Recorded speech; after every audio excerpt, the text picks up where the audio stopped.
Hey everybody, welcome to this episode of the 10 Laws Podcast with East Forest.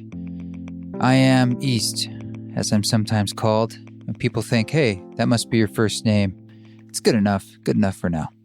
This week, I have a conversation that is actually from another podcast. So I was on my girlfriend's podcast. She has a new podcast called Love, Service, Wisdom, and she interviewed me for her podcast, and we kind of got into some things that I don't normally get into on podcasts, or at least that I'm not usually asked when I'm interviewed, which of course, because she hears all the interviews that are done with me, and she probably was like, well, I don't need to ask you about like the usual questions. And so I thought it was kind of interesting, and maybe you'd like to hear the subjects that we get into, because I think it's a really valuable conversation. It's about creativity and what it means to be a facilitator, all sorts of interesting stuff, I think.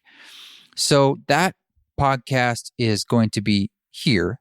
And if you want to hear more from her new podcast, which is called, again, Love, Service, Wisdom, I'll put the link below. So she's kind of got some meditations on hers, just like mine, and conversations with other interesting different people, and probably a little more of a yoga focus and her journey as a yoga practitioner, and yoga is sort of a life path. So that's what you're going to hear today. But we both got back from San Francisco this last weekend, where we were doing the Ram Dass release event at Envelop SF. And that's the space that has 32 speakers. They do spatial remixing. So Christopher Willits has been spearheading that space, and they're satelliting out. I think they're creating one in Salt Lake City, among other places. And it was really, really cool. So thanks to those who came out. We did do an Instagram live at the event, and also a Facebook. If you go to Ram Dass's Facebook page, you can see a video of the live performance portion of that event where I performed, and Christopher Willits performed a remix that he's doing for the record. And there's a Q&A in there too. So it's pretty cool. If you missed it, you can still dive into that. And I'm just like living in this relief land right now. It's August and the record is finally out, and I'm just kind of like sort of getting a tiny break, which is awesome. I don't know what to do with myself. I am working on a music studio here in Boise as a place to work when I'm splitting my time up here. So that project is keeping me busy and moving forward.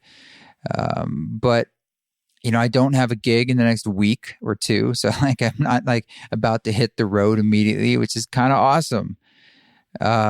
Sometimes, when you create a project, like when I create records and they finally come out, there's a little bit of this like postpartum sort of vibe going on. And I'm a very project oriented person.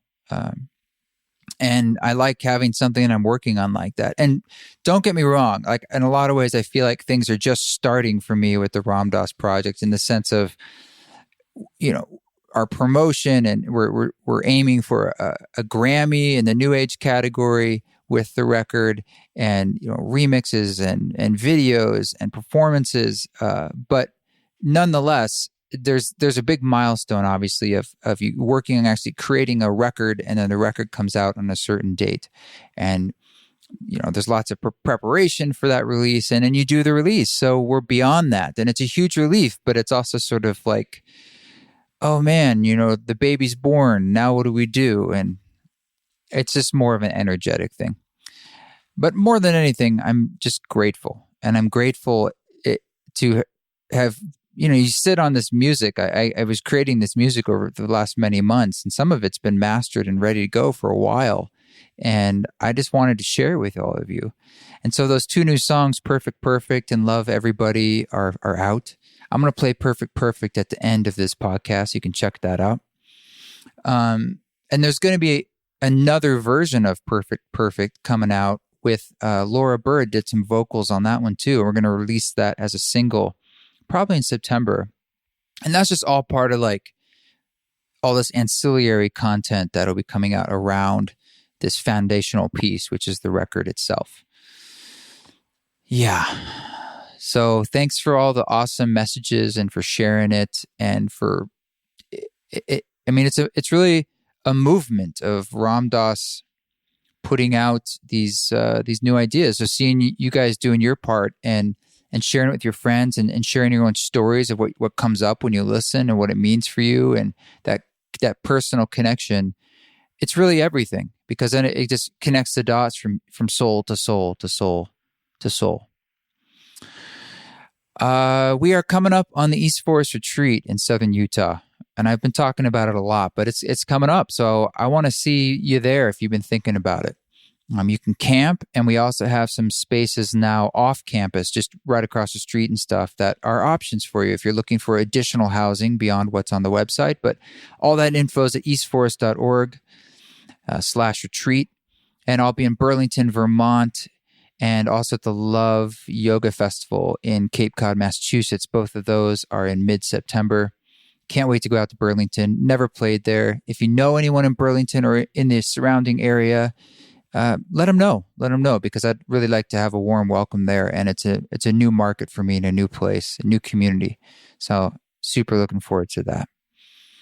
Okay, so we're going to get into this conversation with Marisa Radha Weppner. This is, again, a conversation from the Love, Service, Wisdom podcast with myself, East Forest.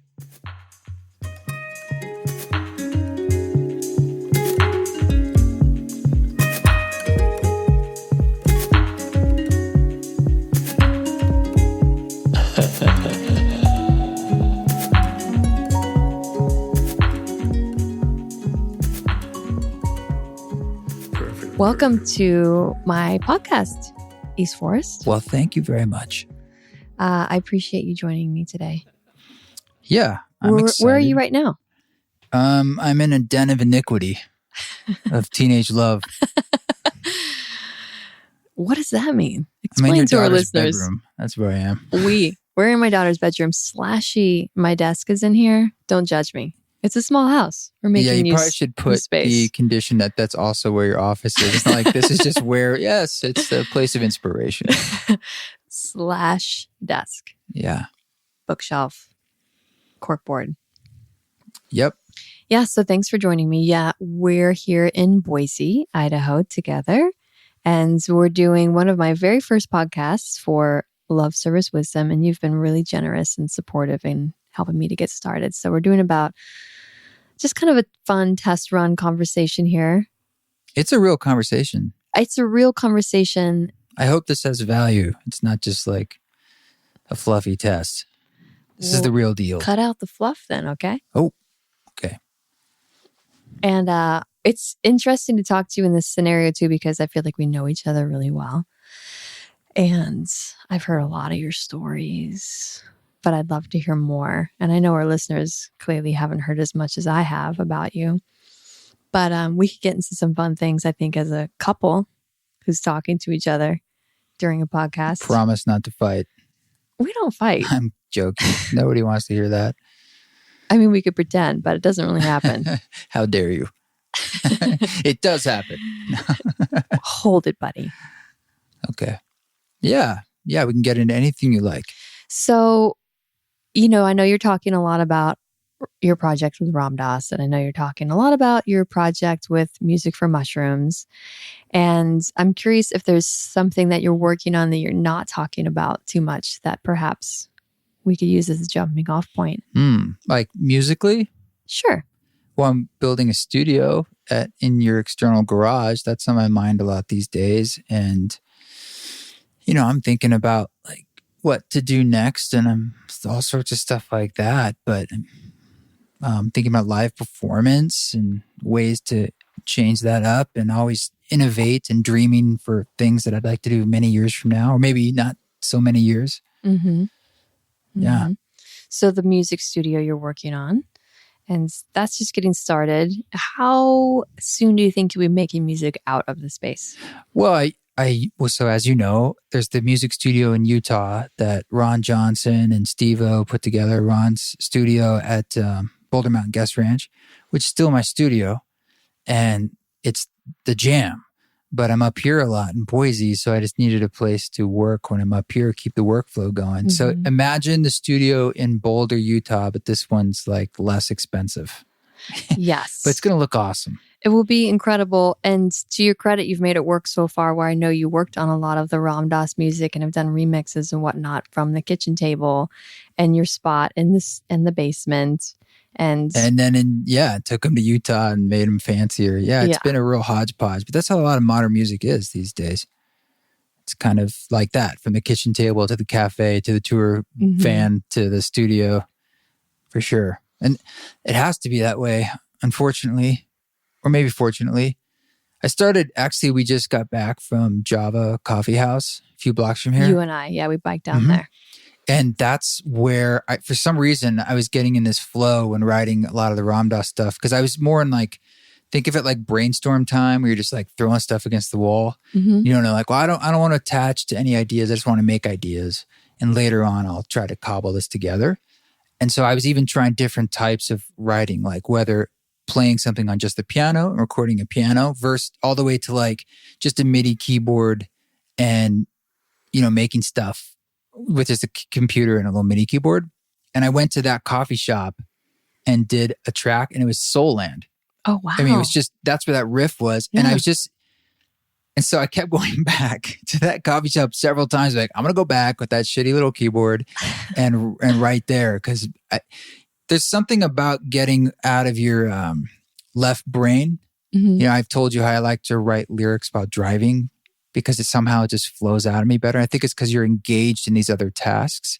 And maybe there's something about that public element. Maybe that's why people like to go and sometimes write. Yeah, I wrote a lot at coffee shops. I have done a lot of working in coffee shops on my computer and things like that. What do you like about it? For sure. What do I like about it? I love, the change of scenery. I feel like when I'm at my home working, all of a sudden the toilet becomes really important, that it gets cleaned now. Oh, I thought you were going to say using it. It's like I'm always thinking about using the toilet. Let's just say like chores will come into my mind. It's like, oh, I should take care of this thing. All of a sudden that becomes like a top priority. That's resistance. Exactly. The war of art. Totally. Yeah. So when I go to a coffee shop, I'm removed from the element of my house with all the other distractions of the things I should do. And it's like, oh no, I'm here to work. Okay. Plus, number 2, I'm caffeinated, energized. And, I think it just kind of feels good to be in that scene and like maybe a comfy seat and there's folks around. We're all working. There's like this energetic support system too of the other folks that are doing their meetings and their computer stuff, where it's like, yeah, we're working.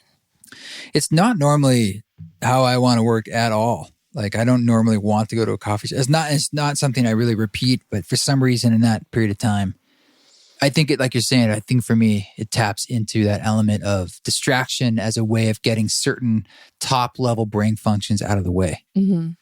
So anyway, some of it was done there. And one of them was that Soul Land track. And I think one of the reasons that track is mostly electronic is because of that. I was just using like internal computer synths. There's one little on this is nerdy, but the snare drum, anyway, it's a Japanese like snap thing my parents brought back from Japan, and that's the snare. What? That's acoustic. Did you have it in your pocket? You had recorded it? I brought up a whole bunch of percussion-y stuff. I was sitting at your kitchen table to record that on just a mic. Yeah. Because I just done actually a podcast with Eric Gilbert, and I had the mic set up at your kitchen table. Yes. So I was doing like different things like that. Yeah, I remember you being camped out there for a while, which was beautiful and wonderful and incredible. Studio is being built. It is being built. It is being built.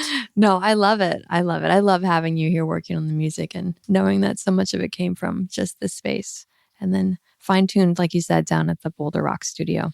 Yeah, you need a space to do critical final mixing. That's a real space where you can really hear what you're doing. You can kind of these days make things, but mixing and mastering. I don't master my own stuff, but mixing's a very particular detailed thing. And really what we're doing at the studio in your backyard is creating a listening room. It's a lot of work just to get the sonics how you want them in a room. It's just a room to set up really good speakers in to make important small decisions. Yes. So people can listen on an iPhone. Yes. What do you really want to talk about? So I know you're working on the studio and you've been working hard on your projects, but something else you seem to be getting into more is teaching. And you're doing that through the retreats. And I feel like you do that some through your podcasts and even through your meditations that you offer through your podcasts. So tell me more about that, yourself as a teacher / musician. It's definitely an edge for me because on one hand, I noticed that I want to be a teacher, so to speak, quote unquote. I'm also kind of uncomfortable with that word. And I sometimes try to look and investigate where that desire comes from. Mm-hmm. So I can prop myself up and say, on one hand, I have something to share. And so let's share it. And on the other side, I can say, well, you're just trying to prop up your ego and find a deeper, even more senses of validation. Do you feel like that's really true though? Well, it's definitely part of it. But you admit that wanting to be a teacher is partly just your ego. Well, the rabbit hole gets deeper. I mean, in a lot of ways, the skills and the things that or sort of like the makeup of your personality, even the challenging parts perhaps, are sort of this perfect recipe for you to do the work that you do. I often see it that way. And at the same time, like the work that I have to do on that stuff personally, my personal dharma, it all fits in perfectly. So in some ways, like for instance, as a kid too, I liked being the center of attention. You know, I got the class clown award in 3rd grade. That part of me helps feed me to continue to have this as partial desire to like do the work and step out there and be a public figure. Otherwise, I'd probably say like, I don't need to do this. So I guess my question would be, do you feel like because part of you enjoys it, that it's a bad thing? Well, I have judgment about that. Yeah. Right. Okay. So I guess what I'm saying is it's both. Or maybe it's not a bad thing, but I notice that about myself. You notice that you enjoy it. Yes. Okay. Yes, I very much enjoy teaching. Well, wouldn't you say to perhaps like quote unquote your student, it could be good to do the things that you love. That might be a sign that it's actually meant for you. I guess what I'm uncomfortable with is this relationship of student and teacher. I don't feel there's an inherent inferiority thing there and superiority. And maybe that's what I'm uncomfortable with. Yeah, that's a great conversation. I just had this conversation with Paul and Susan. You know, we met this morning to talk about our new meditation studio, Source, and teacher, guru, the student teacher dynamic, not wanting to have gurus. What does Susan say? There's a phrase, sage on the stage versus guide on the side, as a different way to shift that dynamic of student teacher. And we kind of landed on the word guide versus teacher, because I see a guide as like, I think of like when we go down to Boulder and do our retreats, we're looking for guides, you know, to take us out on a hike or go backcountry. Yeah.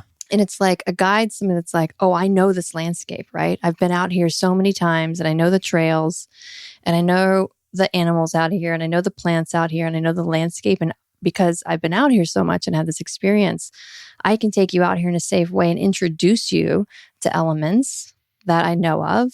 And you could kind of take it or leave it, but I'll create this journey for you into a territory that I know. And so that's kind of how we were framing the student-teacher relationship, where student-teacher can be more like, well, I know these things and you don't know it and you need to learn them and I'm going to tell you. Does that make sense? Yeah, totally. I do like to also add the element of sharing things, I guess, that are from my own experiences. It's kind of like saying, well, hey, you know, this is what I've learned, or this is something that works for me, but I don't want to be in a total passive role where I'm only saying, well, you know, I'm just going to facilitate your own awakening in a sense. I do like to share my own experience in a sense, but there is a fine line and a dance I notice when doing that, of not saying like, this is the way it is, or this is the thing that I do believe, or anything really. It's just sort of dancing between dogma and experience. Yeah, which is a really huge point. Again, like with like the hiking guide, I think it's like, well, this plant actually does have a name, and this is what it is. Like in the spiritual quote unquote world, this thing or this path does have a name. It's what it's called, or this whatever is called this, and you experience it in your own way. And so then your experience of the specific thing becomes the important piece. But there are people that know, let's just say, the names of things that you don't know. And so it's helpful to go to them, right? Yeah, particularly for methods and practices. Mm-hmm. I think for myself, I'm often speaking about things that are unknowable and in some ways unspeakable.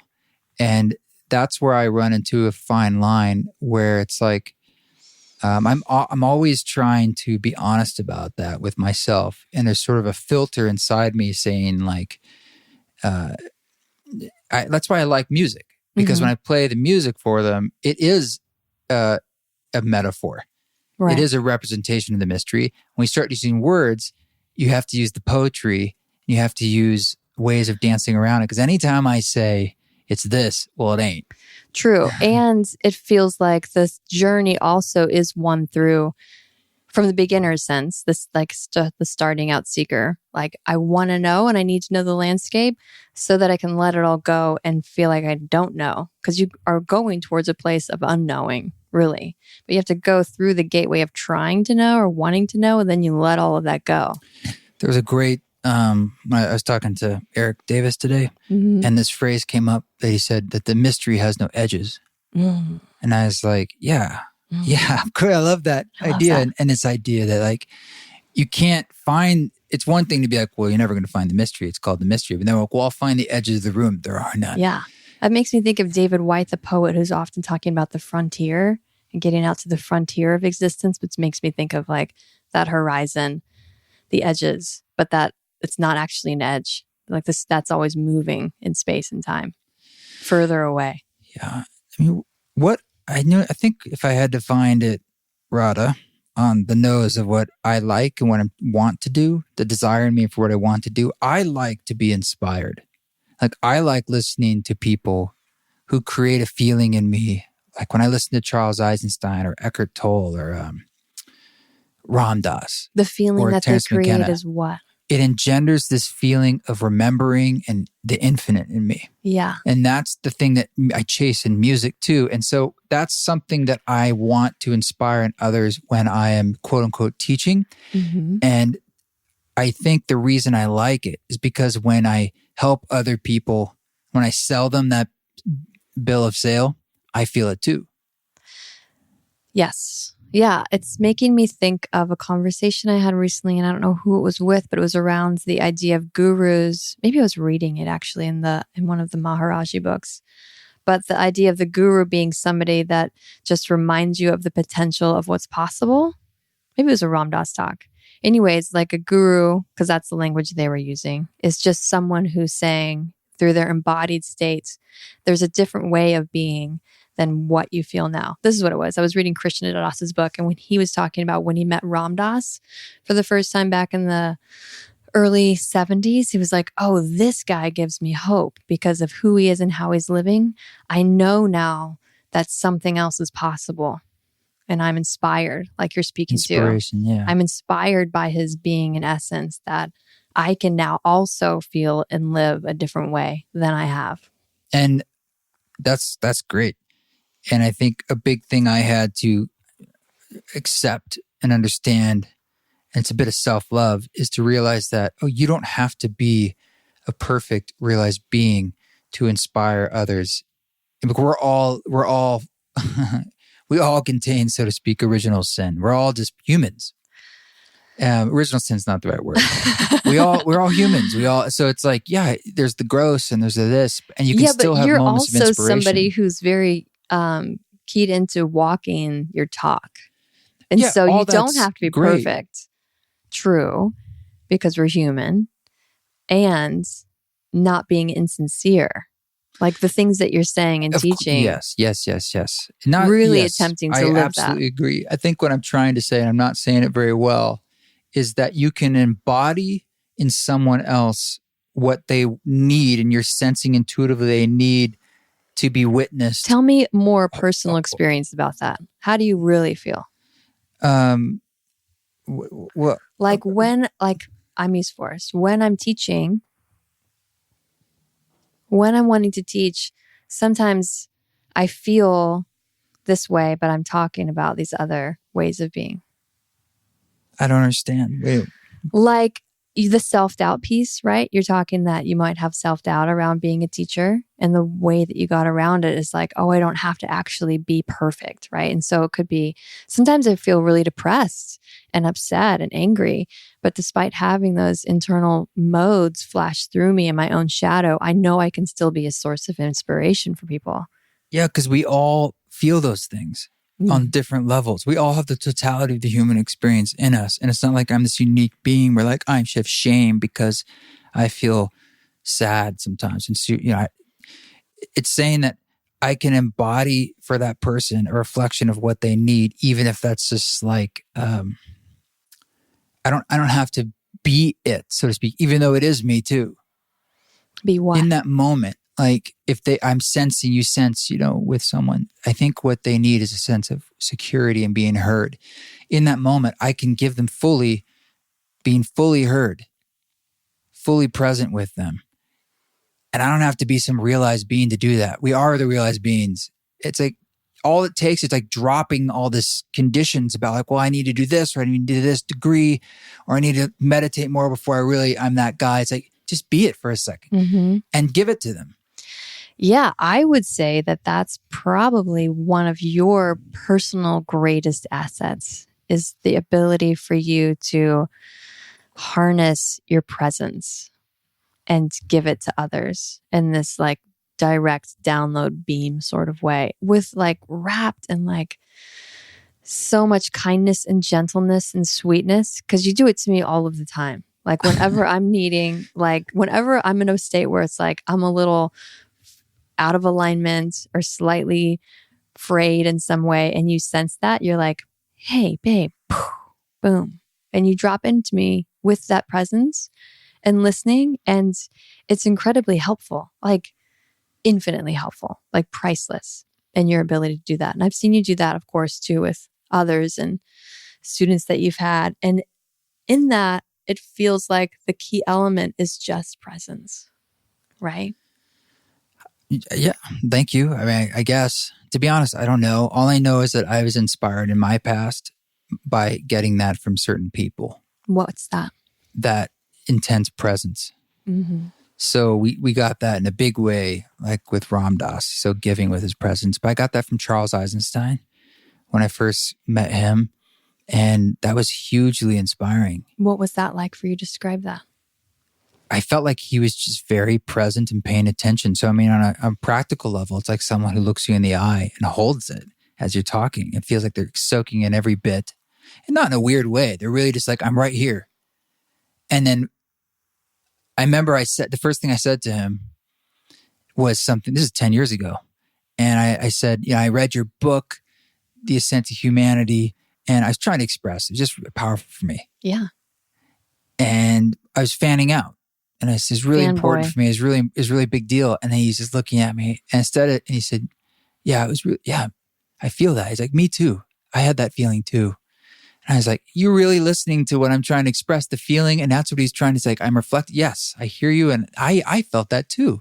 And that was important for me. And I had that process when I wrote the book, he said.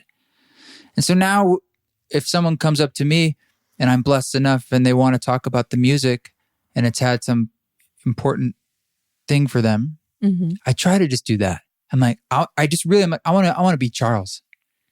And over time, when you do that year after year after year, eventually it's just like when you model a speech pattern that one of your friends does when you're a kid and you like it. And you're like, I want to say that phrase. And eventually you just start saying it all the time unconsciously. It just becomes a habit. And so I think it's not a unique gift. I think all of us have this easy ability to drop into that kind of presence. I think you have the ability. I don't think that people necessarily are doing it. They don't have the desire. Like it's becoming less common, especially with, as we know, in our modern digital era, to look up, to just even look up while we're talking to each other. It's a skill. I think the thing we're forgetting that you're bringing up is that it's the golden rule. It's like you will cultivate these feelings for yourself. by giving it to everyone around you. Absolutely. You will be more seen. You will be more heard. You will be more witnessed. And all of that helps decrease our sense of separateness. And I feel like for me, that's when I feel the worst, is when I feel the most separate, the most alone. Is when you've cut yourself off? Well, just when I feel cut off is when I feel the worst. When I feel the most connected, I feel the best. Yes. Whether it's through creativity, through music, or you or my partner, or just any, you know how it is, just feeling like, oh, I'm not a ghost. Like people see me and my feelings that I have this internal dialogue going on. You know, there's more that it's not just like the rantings of a lunatic. I can be heard. I can be seen. Yeah. We all want that. We do. We need it. And getting back to like the role of a teacher, do you think a role of a teacher could be to see somebody with the sense of compassion and non-judgment and acceptance for where they are in their path? That's a really great thought. Yeah, maybe a great teacher is one that just is the ultimate witness, and they're using their own intuition and nuance to shift what's needed for that person in the moment, as opposed to like I'm walking in with my curriculum. Really just sensing how the person needs to be seen and witnessed. It's the ultimate witness. And this idea of unconditional acceptance as well. Unconditional love. Mm-hmm. Yeah. I mean, that seems how Maharaji taught, was just by giving people something they'd never experienced, which was true unconditional love. And something just about that alone blew them open. Just like in that story. And then I love myself. Oh my God. Well, it's partnered. I love everyone. It's partnered with the idea of Maharaji knows everything about me, and he still loves me unconditionally. And that's huge. Imagining somebody knows all of your shadow and all of your flaws and all of your ego and the beautiful parts of yourself too, but is still saying, I love you completely. Yeah, I think none of us feel true unconditional love, because love, in a sense, does have conditions. It can't not. It's like agape versus eros, right? The higher. We've all sensed how you can be wronged, and people can wrong you in a way that you don't think you could come back from, and things like that. So I think we sense that deep down. That love is conditional? Yeah. Yeah. And that's maybe what one of the fuels of faith and religion is, this idea of like, I can find this sort of unconditional love from only one place, and it's from this mythical figure, God. I don't mean mythical in a pejorative way. I mean like a figure I can't see, that's sort of like, it's only representational. I guess for me, it's a different feeling where it's more like a pathway to self-love. Like if there's a being that knows me, that knows everything about me and still loves me, then the key is I can love myself. And I can maybe even know myself too. Like, do I even know all of who I am? Also, like this being maybe seems like they do, the omnipresence. But then you get into this question like, can you even know everything about yourself? Well, that's what I'm saying. That's exactly what I'm saying. So then it's like, well, that's infinite. So I don't know. You just say, fuck it. I'll just love myself. Loving yourself seems to be a huge threshold for people to cross over. And it can be modeled, and it's the slow moving path. And for me, the path is really one of loving my shadow and integrating and embracing the pieces of myself, one that I haven't been able to really witness it or accept about my own whole entire life journey, and the pieces of me that I perhaps carry guilt or shame around. What is that for you? What is what? What's the shadow for you? Well, the interesting thing about the shadow is you don't know what the shadow is, because it's the shadow and the unconscious. You must know some things that it's like you feel like you're carrying with you that... Sure. I feel like I've been reflecting probably since the new year. So for about the past 6 months on this idea of when we're children, we accept reality as like, this is just what reality is. And things that are way skewed or pretty fucked up or highly unusual, or actually quite traumatic, you accept as okay, that that's the way it is, or you compartmentalize it, or you shut it out. And so the process of re-looking back at my childhood and really analyzing it and kind of seeing where I have my own personal holes or blocks or barriers. And I think my shadow is in those pieces. A lot of it through the childhood of things that I experienced that I didn't know how to deal with at the time because I didn't have skills as a child, but that now I'm really curious about. Does that make sense? I mean, I understand what you're saying, but at the same time, like, it's sort of unconscious. You want something more specific? No. It's all good. I'm just relating it to myself. I'm just thinking about, childhood. It's like this big murky mystery that I know is really important. But we can't just say A equals B kind of stuff. Yeah. Well, sometimes I guess you can. Like, for example, when I was just in India, I had a really profound experience, like kind of during one of the Shakti pots of being a child. And it was like I was, let's say, a year, 2 years old. I think you should describe what a Shakti pot is. Well, I wouldn't know unless you told me. A Shakti pot, okay. A Shakti pot is an energetic transmission. This type was internally generated, though the field was externally created for the awakening of prana in the body, Kundalini prana, you could say, and then allowing prana, life force energy, to take whatever form it desires or it's kind of being invoked to move into, whether that's vocal or physical, or for me, it was kind of like mental, these memories that were coming, right? And so I was having this flood of memories of when I was a year or two old. And then I started sobbing. And it was this feeling of being a child and really missing my mother. And this whole like mother disconnection like was flooding through me. And I hadn't ever had that experience before. I hadn't ever consciously recalled feeling such deep sorrow. And so, for example, that's part of my shadow that I'm integrating, where when it came up, it was like, whoa, I didn't even know that was in there. Like, I think people think sometimes you know what your shadow is, right? Sure. But there's a lot of your shadow that you don't know. That sounds like a level of grieving that never happened. Yeah. And grief can be a big one that causes that. That causes you to have unprocessed shadow, let's say. And so you could look at it like, I'll just make this up. Like it's all energy, right? Like in that moment when I was a year or two old and I was having that moment of missing my mother, the energy wasn't expressed. And so the energy stayed with me even as I grew. And so having the Shakti pot where the prana was releasing, was just reliving it to transmute it.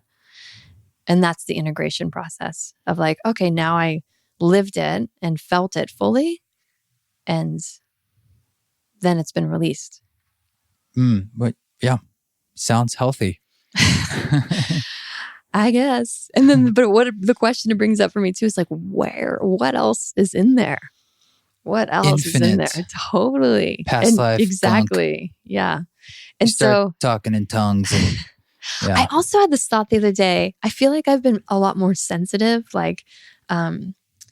sensitive to my own level of internal pain. And my own level of internal... Emotional or physical? Yeah, emotional pain. And I feel like I've recently become more sensitive to the level of global pain too. And so my thought was, I felt like I'd been on this process of awakening for 20 years. But I feel like I'm now finally really starting to awaken through this process of really feeling my own internal pain. It just sounds to me like another peeling of the onion. Yes, that's true. Like it's just, this is the layer. So this is the body layer, the energetic layer that I'm in now. Mm-hmm. I'm just noting that I don't think I've been quite this deep in it before. You couldn't have been, right? Like all that stuff led to this layer and then the next layer. Exactly. All the way to the Higgs boson. Apparently that's the God particle. That's the end. Is that where we're going? Joke. Huh? Is that where we're going? No. Well, no, of course not. We can build bigger. That's my favorite thing about searching for smaller and smaller quantum particles is the devices have to get bigger and bigger and bigger. And right now they're discussing building one that's like They already have the one in CERN goes through 2 countries, I think, but they want to build one that's sort of like ridiculous in size, as if they're like, well, because then we'll be able to find the really smallest thing, the building blocks. It's ridiculous. They call it the God particle, meaning, oh, then we're God because we understand now how everything's made. And the funny, I'm just talking out of my ass because I'm not really an expert in this, but this is what I love. They announced that they found it last year, but they actually only found the evidence of what they think it is, meaning it's after effects. But they're like, if we don't say we found it, the billions of dollars that have, we're screwed. So they're like, we found it. As you can see, this residue here that we think that is the echo of that means we found it. The image that's coming to mind is like a slug that's along the sidewalk and it leaves that slimy trail. It's like they found the slimy trail. Not even. It's more like other things reacting to the slimy trail. The evidence that must be the slimy trail. There were ants here, so there must have been a slimy trail. So there must have been a slug that moves at the speed of light. That's a great way to look at it. Yeah. That's what the CERN particle accelerator is. Okay. Anyway, so we can wrap up this discussion about teachers and stuff, but I think I'm just uncomfortable with that word because I don't feel like we need this model. We need people to teach us stuff they know, like skills. I think that's perfect in paths and, like you said, methodologies. That makes a lot of sense. Like if you're a black belt, you've got techniques to teach. If you're a carpenter, you have to teach the person who wants to be a carpenter. But it's real tricky when things are effusive and fuzzy. Well, you're dealing with the internal versus the external. Exactly. And so it's in the languaging of it, it's just a symbol because you can't externalize it. You can only point towards the experience of it. That's why I like music. Because that's all it does is point towards the thing, the mystery. Yes. And from the edges where there is no edge. A great teacher will do that as well. Okay. Yeah. And it's just about how do we get you to experience it? Well, I think the kind of great teachers, I wonder how many I've walked across, but the ones that I have, I feel like tricksters. And there's this element of tricksterism. Trickster meaning playful? Playful and also pulling... Excuse me. Playful and also pulling the rug out at times. And Maharaji was this way, right? It's sort of like you can never quite put your finger on it. Or like when Court will talk to him for 4 hours, he gives you a reading at the end, says, this is all metaphor. I don't expect you to believe it. And you're like, well, what's true and what's not? All of it, none of it, I won't tell you. I don't know. So it's like the ability to throw like a boomerang over there. It's just not like straight lining it. This is the only way. Because there isn't a way. And it's always sort of by reminding your brain. It's like just when you think you have your chapter and can close it, it sort of says to be continued. I've got a thought about it though. It's a slight tangent, but I was just musing on this the other day about this idea of teachers aren't good, gurus aren't good, that energy around that. And I was thinking it felt almost like hyper American Western individualism of like, well, I've got to figure it out my own way and I should be able to do it on my own. It's all about me and what I need and I don't need anybody else to tell me. And I think that that's not quite true. Like I think that there is actual inherent value in looking up to like, let's say, the wisdom of the elders, right? Who have been there and who have walked the walk and they have learned things along the way versus like the younger mindset of, no, well, I know, or if I don't know, I need to figure it out for myself. You're absolutely right. And I know I'm just speaking from my own baggage. And at the same time, I sense that these days, with the democratization of information we have, we don't need gurus anymore. But we do need teachers, or we do need elders. We do need wisdom. And I know that's sort of like, what are you saying, Krishna? And I'm like, for you, then the word guru carries some baggage. We don't need guys on stage talk. I know this is ironic. A white guy on stage? Yeah. Talking down, saying this is the way it is. You need to like earn this spot kind of thing. I think it's more of a circle in a way now. The guide on the side. But it's more than sure. I know we're just using it's semantics in a lot of ways, but it's something about giving your power over. Totally. And Yeah. I think we're exactly on the same page and in complete agreement, where it's for quote unquote teacher, if I can just help you understand yourself better and give you some tools that I've learned from my own experience that have helped me, maybe they'll resonate with you, but you could take it or leave it. But I am who I am and living this way in my life because of what I've learned and the path that I've walked. And these are some of the things that have helped me along the way. Well, and as you said before, though, and just being that witness, Yeah. I think maybe that's a bigger part of it. And that's good for me to remember because like, well, I can do that. And then maybe that's a lot more than I'm giving credit for. You always think like, well, I have to give you a piece of knowledge or I have to come up with this great idea. It's like, do I? I mean, that's all helpful. Yeah. A lot of times all I have to do is really just be an anchor of the thing we all just want to be. And it's like, okay, I'll play that role right now. Again, like Maharaji did. He didn't give teachings. He didn't really give Dharma talks. Yeah. He had a couple key things, but yeah, and we talked about Maharaji the other day about how I was thinking about my mom, and I was like, what does she think about this whole thing? I picked up the name Krishna, and I'm sure she heard about these cats in the 70s and stuff, and doesn't fully know what it is. And if I said, how would I describe it to her? I said, I think I've described Maharaji as like, look, this is someone who is like a Buddha or a Christ in their realization and their energy. And they were just alive. And I like meeting as many people as I can that knew him personally. It's 1 degree of separation between me and essentially Jesus.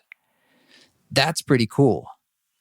That's pretty cool. It's not about giving my power over. It's like realizing the power it all is, and it becomes more real. Well, and for you too, and I know for me as well, yes, there's maybe a degree of separation between the person that was actually with him, but wouldn't you say that you feel like you have a very personal relationship? Absolutely. But I don't so much with Jesus. Right.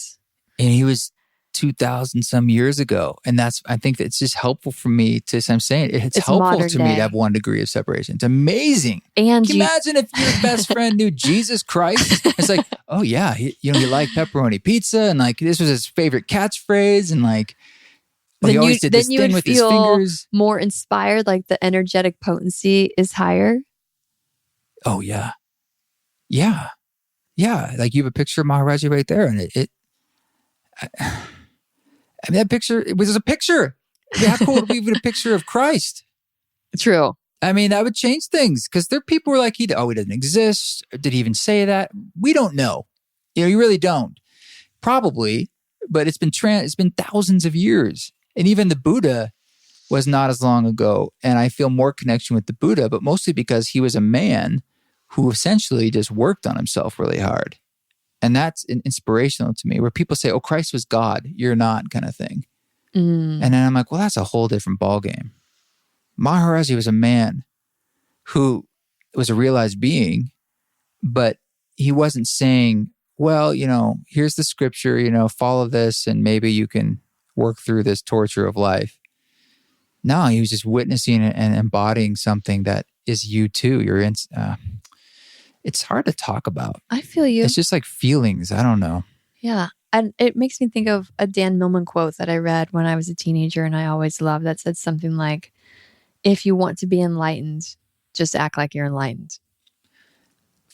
And that is a great way of saying what I was saying before, like all this fancy talk when I'm saying embody the thing for the person. Like, yeah, fake it till you make it, because it actually becomes a real thing. I know that sounds trite. No. But there is some truth to that. It's sort of like... There is truth to it. You don't have to know everything because you already know everything, kind of thing. And you're doing your work at the same time. And you never won't be. Exactly. That's what I had to accept. It's like, oh, there's no destination. Yeah. I need to stop pretending I'm going to get to the destination and then I can do this. Like, no, you can do it all at the same time. You can work on yourself and you can do your best at embodying it every moment, and you're going to go in and you're going to go out. That is the trip. In, out, in, out, in, out. Remembering, forgetting. Going to sleep, waking up. I mean, it's embedded into our existence so much so that we can't even see what's right in front of our face. down to the physics and the math. It's all 1 or 0, right? Our entire internet system based off of 1 and 0. And so it's sort of like the playing board that we're on. It's actually quite obvious in a way. It's like, no, that's the operating system. So if you can accept that, quit fighting against it. I read something today too. I don't know, maybe it was some kind of meme, but it's a deep spiritual teaching where it's like the simple is the spiritual, or the simple is the truth. Like the simpler it is, the more closer to truth it is. That's like truth with a capital Lauren T. Roche, when I was like talking about meditation being when you're washing the dishes, or Yeah. you know, that's what Buddhists say. Same kind of idea. Oh, he said that? There's a great Buddhist phrase. It's like, what do you do after you're enlightened? You sweep the floor. After, I love that. And you wash the dishes. You do the same things you always did. This whole idea of like you get enlightened and then it's like part 2. It's like just seems like a whole hubbubaloo baloney to me.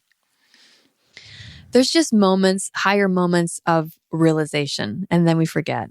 Exactly. I mean, haven't you felt? I mean, I feel like that's the thing is we all experience enlightenment. We've experienced it many times before. Yeah. I mean, almost on the crude level, an orgasm is a moment of pure consciousness, if it's a good one. You can think of it too like illumination, like those aha moments where you're like, oh. It's just that moment of space. Yes. Yeah, and I would feel that when I was hiking and I would hear a certain sound and I'd have a few seconds of just floating of like, whoa. And everything would just stop. And that's what I wanted to bring back.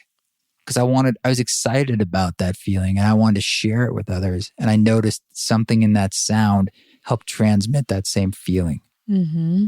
That's what I love about music too, because it can do that. I would say that's, as a yoga teacher, that's the motivating factor for yoga teachers is the feeling that they have on their mats. Then it's the similar, I want to share this. I want to help others to feel this way. Power yoga too? Power yoga?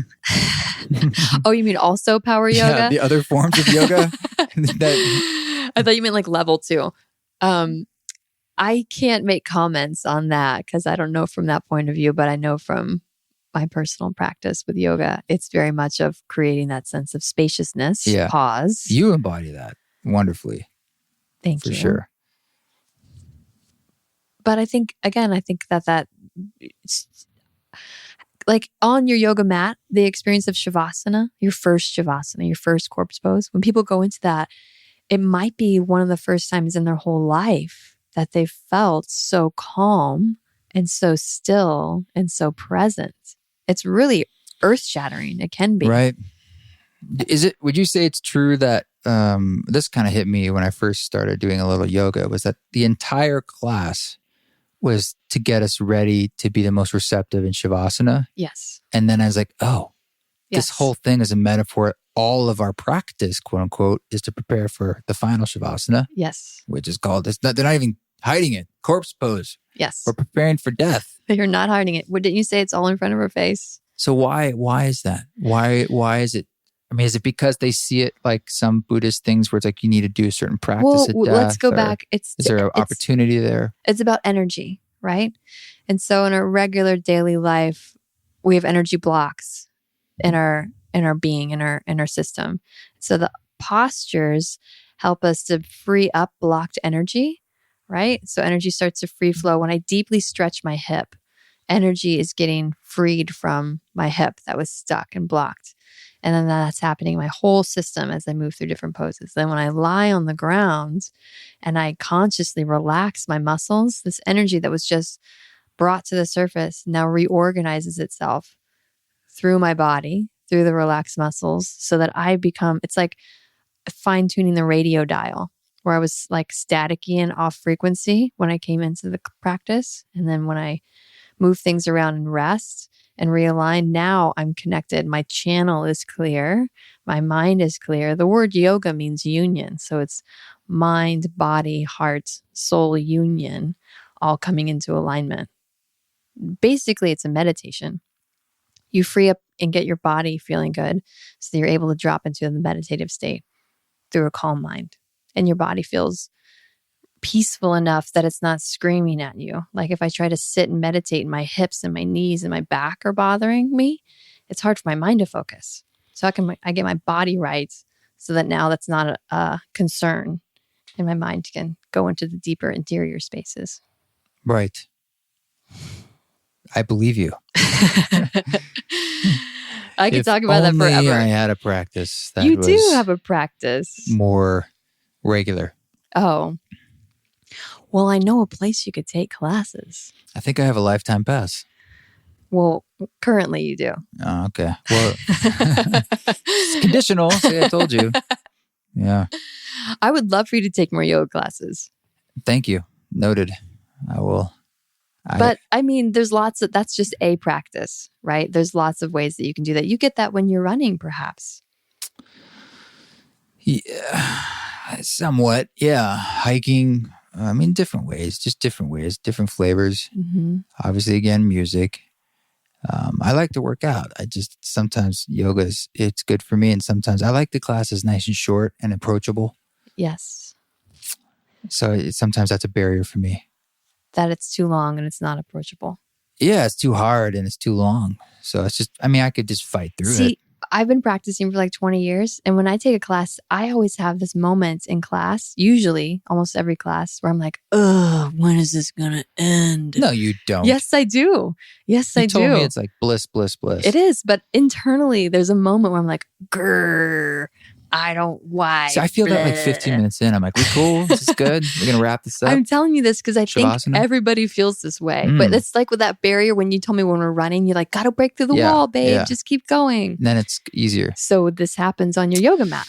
Well, look, I do know that after the class, almost always, I have that yoga glow. So I know it's helpful and it's doing things that are helpful. Quite obviously, it's quite physical. So I know that's true. Mm-hmm. And the fact that I've been even going to yoga in Boulder, Utah, once a week when I'm there is a big deal. Because that's the same class existed for many years and I didn't go. Hated going when I did go. Had to be dragged. Now I like try to make a point to go. And I think because it's the only one and it's only once a week, I know if I don't go, that's 2 weeks now. She's a fantastic teacher too. She's really, really, well, you're really a fantastic teacher, but I think there's something about there's only one. Like if you had one class a week, I'd be there. But it's sort of like there's 4 a day and it's almost like, oh, I'll go tomorrow. Darling, I teach 2 classes a week. I don't mean just you, but your studio probably has 4 or 5 a day. Yes, they do. And some of them are very difficult for me. Yours are great, a little more approachable for me, usually, except for the power ones. You like power yin. Flow. You're like, if I could I like yin down. with a touch of vinyasa flow. Okay. And it's an hour. All right, well, come tomorrow. And there's a juicy, yes, I just said juicy, Shavasana. Shavasana is it, man. Shavasana is like it's my favorite pose. Even just saying it right now, my whole body perks up and kind of like melts. Savasana is the shit. Savasana. Savasana, baby. Yeah. Yep. So let me ask you a question before we wrap this up. Sure. So what are you dreaming up with these conversations that you're going to have with people on your podcast? What do you what's not like your plan, but right, what's your intuitive? I want it to be this. What's the miracle aside from talking to Michelle love Obama the or something? Way that you say miracle. You have a particular inflection on the word. Will you say it again for me? I don't know what it is. Now I won't say it. You want me to say the word? Mm-hmm. What's the miracle? Miracle. Yeah. What's the miracle? What's the miracle?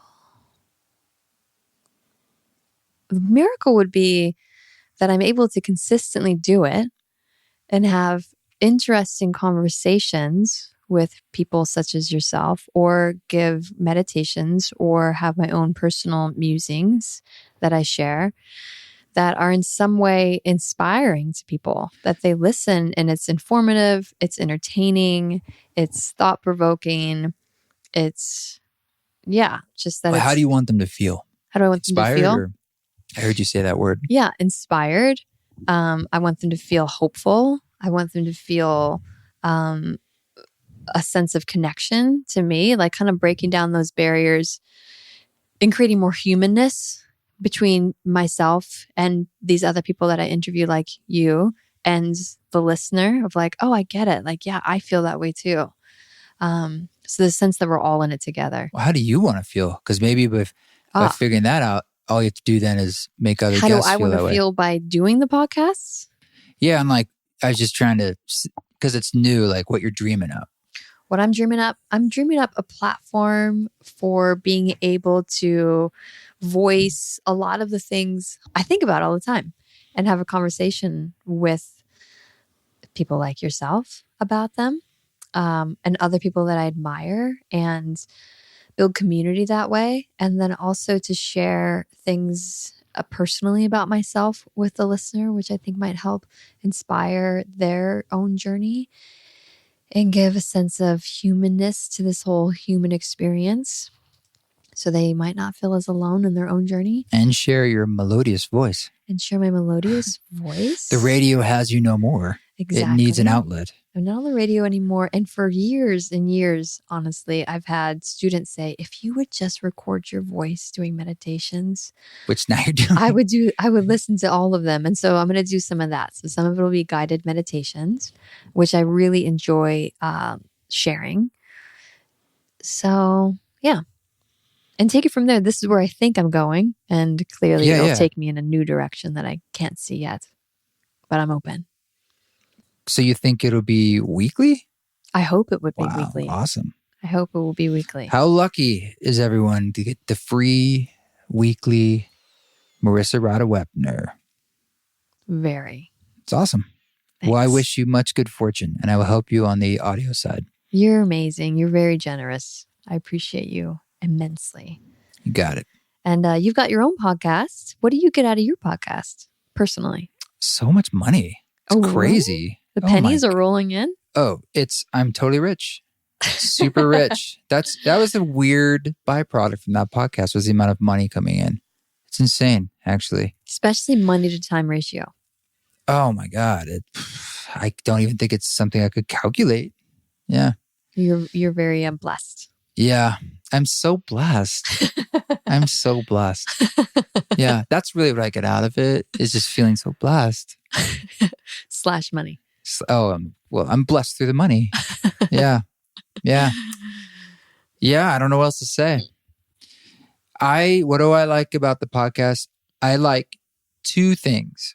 It's one, I always wanted a varied outlets to dive into, let's say, the mystery, and the music is sort of the foundation of that ship or that building. And this was another. It's all about words and audio and talking. So it's a different flavor and a different mechanism to use to explore that.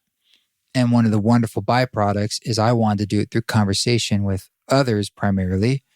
And so now I get to not only are we digging into that, but I get to do it with all these other people. And a lot of them I don't know that well. And so it's a wonderful opportunity to get to know somebody. You often don't realize what a gift it is to just sit down for an hour or so with someone and mostly listen.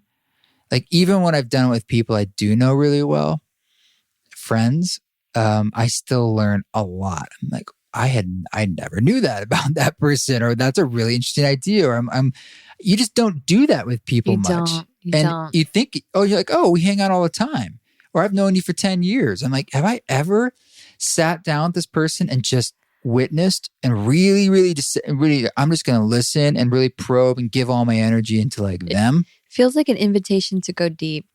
And if I recall correctly, you started it with the intention to interview people who you thought were living life out of the box, I think is how I put it. Yeah. And it's I wouldn't say it's morphed, but that it's not like that's a litmus test. Like I have to judge someone and say you're outside the box, but I typically find those people interesting.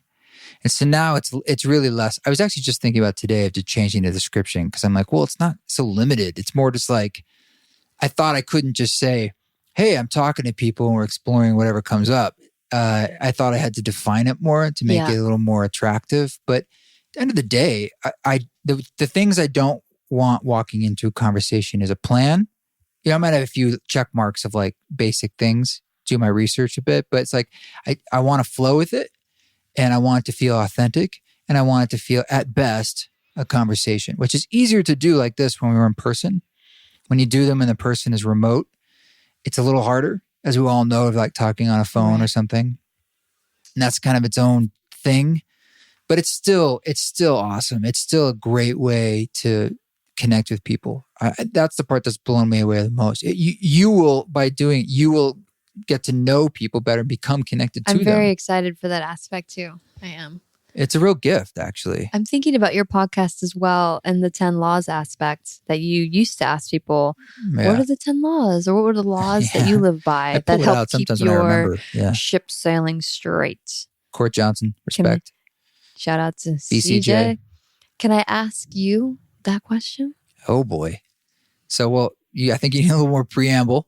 Okay. So the 10 laws are things such as... It's the hunter-gatherer's code of 10.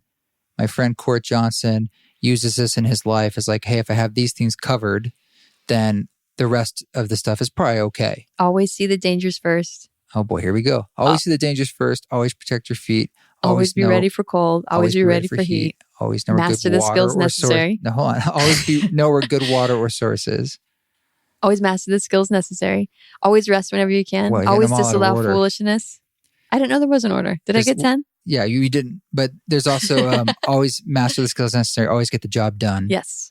Yeah. Always disallow foolishness. Always rest whenever you can. So those are his. We got them all 10 in order. laws. Yeah. I don't feel like they need to be in order. They're not ranked. You know Court. And he does each one to a different finger. Okay, you're right.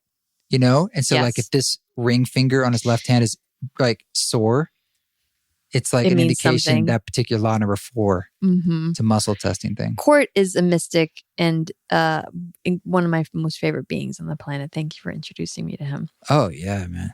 I love our time with him.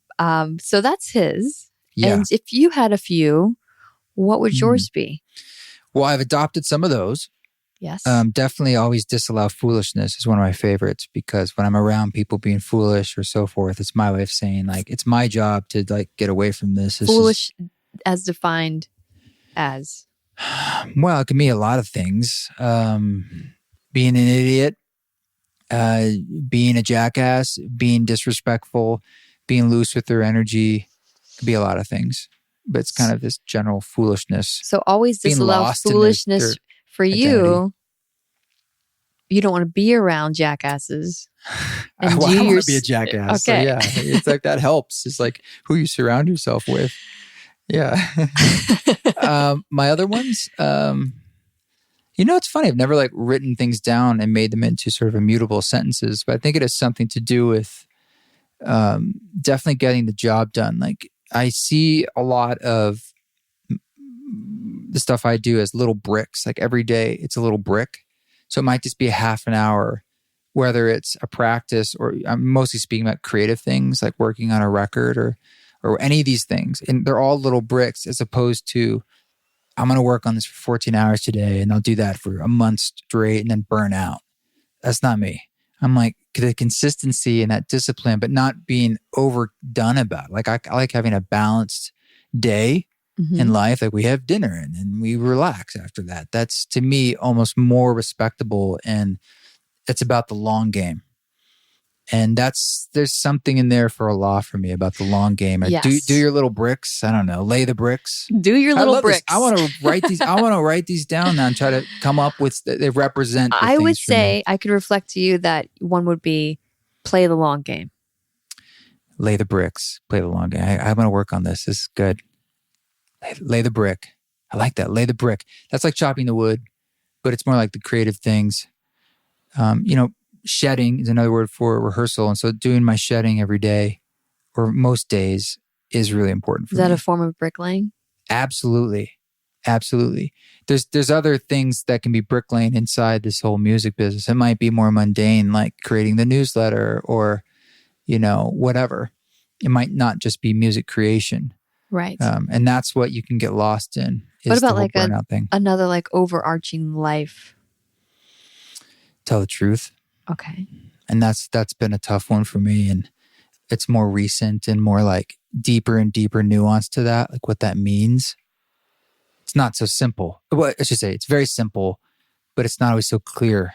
Like tell the truth inside my head to myself, but in what ways am I not? How am I lying to myself? And like, do you feel like is there a truth question, quote unquote, so to speak? Do you feel like you do lie to yourself? You catch yourself like, oh, that sure. wasn't I mean, quite- I try to do it less and less. I mean, I just try to be honest. It's more actually about like telling the truth is something to do with self-compassion. Like you were saying before about self-love. Because they're in some ways these are all those words dancing around my head. So it's more about a feeling of like, just let it go. All of it. And just accept and love. And that's sort of telling the truth in a way.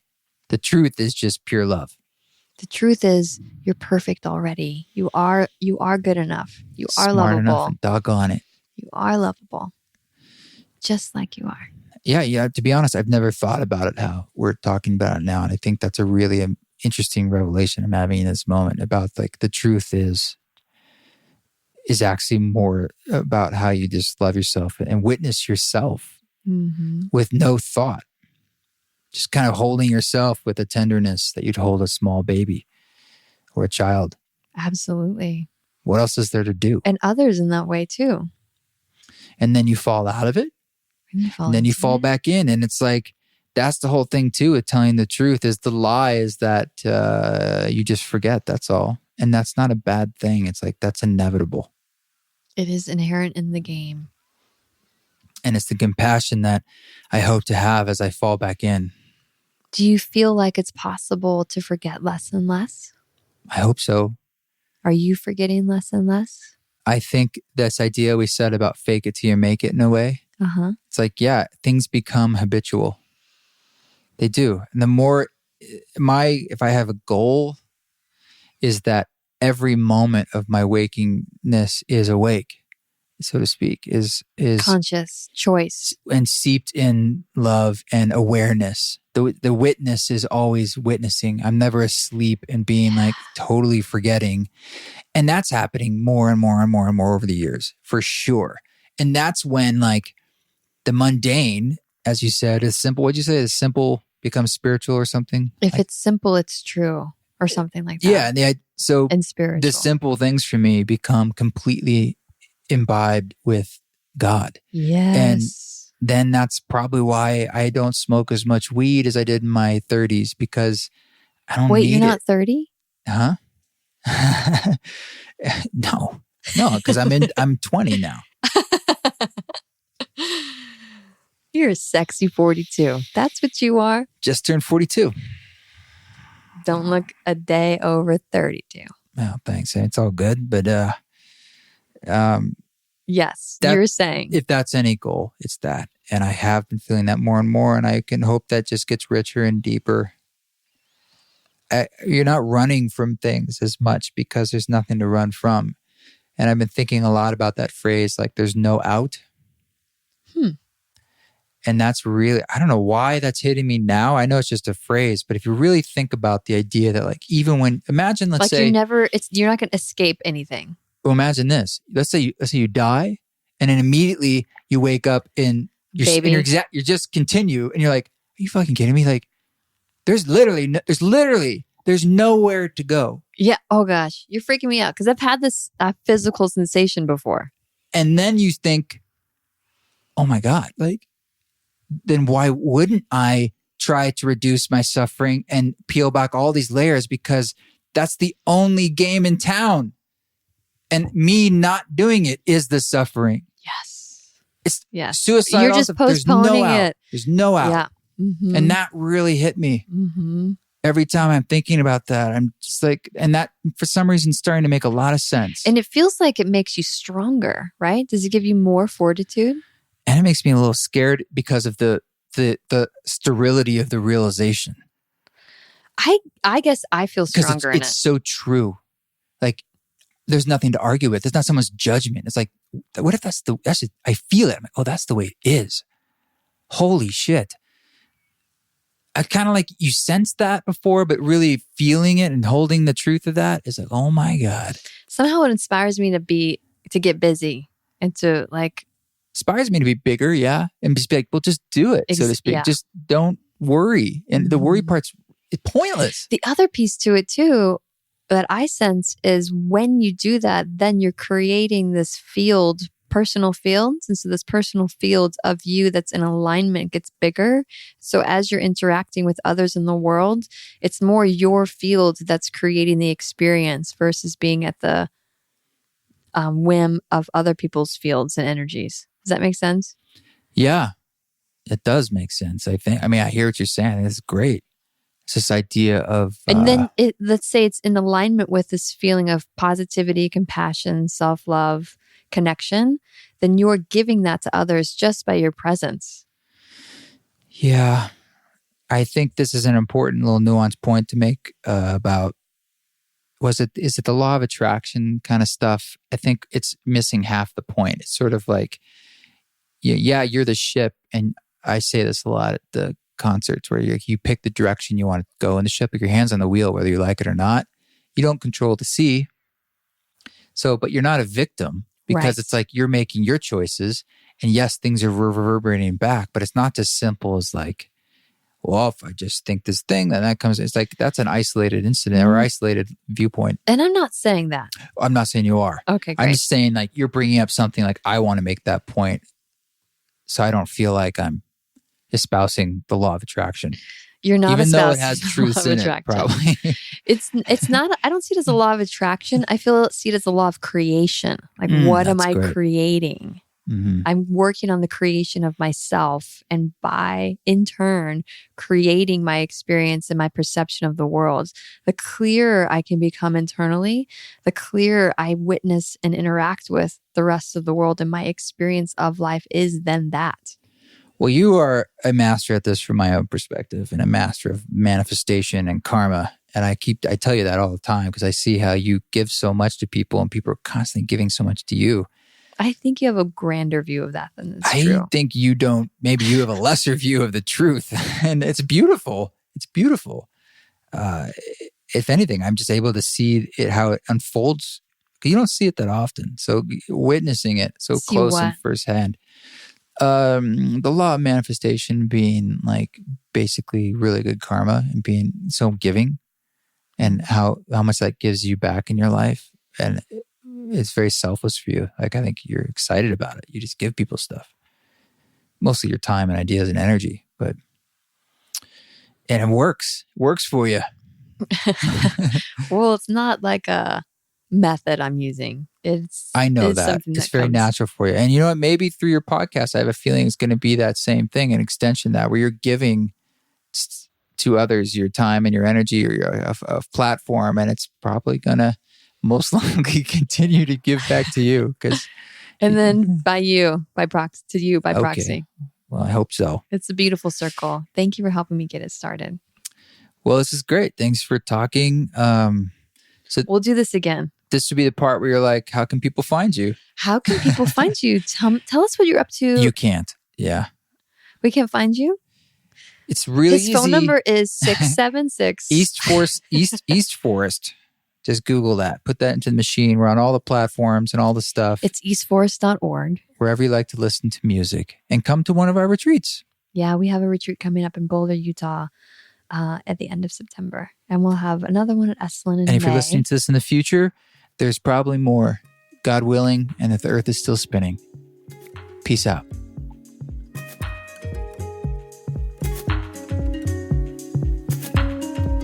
Well, there it is. If you like that conversation, check out the Love Service Wisdom podcast on iTunes or Spotify, wherever you listen to podcasts. And you can hear more from Marisa Radha Weppner. This song you're hearing in the background is called Perfect Perfect, and it's from the complete Ram Dass record, which is now just called Ram Dass.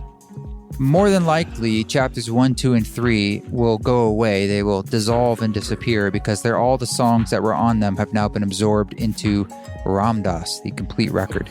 Just a little heads up there. Yeah, thanks for giving this podcast a review.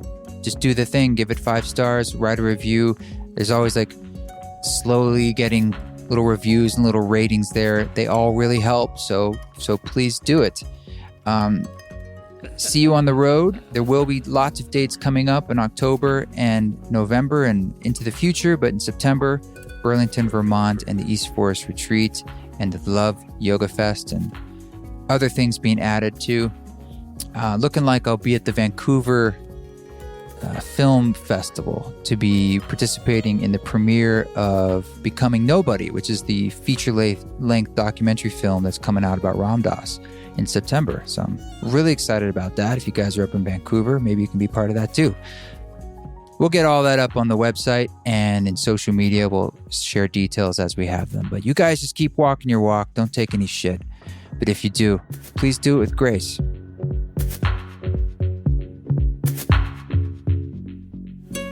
Yeah.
Perfect.